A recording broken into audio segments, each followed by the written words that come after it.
Fifth and finally, as we've seen with COVID-19 and the Delta variant, and now with Omicron variant, all that emerged elsewhere, it all came from somewhere else. And ultimately, to beat this pandemic, we need to go to where it came from in the rest of the world.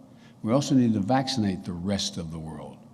America has, in my view, continues to lead in that effort. We've shipped for free more vaccines around the world than all other countries in the world combined. Every other country combined. Over 280 million vaccines so far to 110 countries, including South Africa, where we delivered all the doses they requested. Now, today I'm announcing that we'll accelerate the delivery of more vaccines to countries that need it, pledging to deliver 200 million more doses within the next 100 days, on our way to delivering more than 1,200 million doses for the rest of the world. Let me be clear. There's not a single vaccine dose America ever sends to the rest of the world will ever come at the expense of any American. I'll always make sure that our people are protected first, but vaccinating the world is not just a moral tool, a moral obligation that we have, in my view.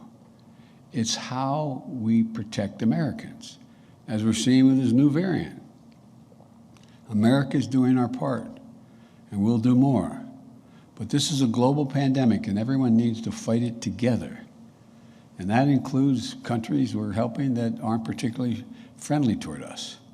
Their populations are in trouble. To their credit, the scientific community, particularly in South Africa, quickly notified the world of the emergence of this new variant. This kind of transparency is to be encouraged and applauded because it increases our ability to respond quickly to any new threats. And that's what we did. On the very day the World Health Organization identified the new variant, I took an immediate step to restrict travel from the countries in Southern Africa. But while we know that travel restrictions can slow the spread of Omicron, they cannot prevent it. But it does give us a little more time to take more precautions at home to prepare. A month ago, we announced requirements that foreign travelers must be vaccinated if entering the United States.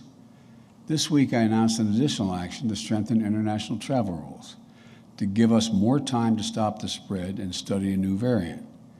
It used to be that international traveler flying to the United States had to test negatively 3 days before their departure from that country.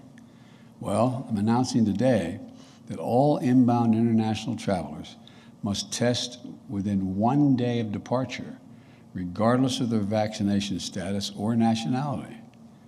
This tighter testing timetable provides an added degree of protection as scientists continue to study the Omicron variant.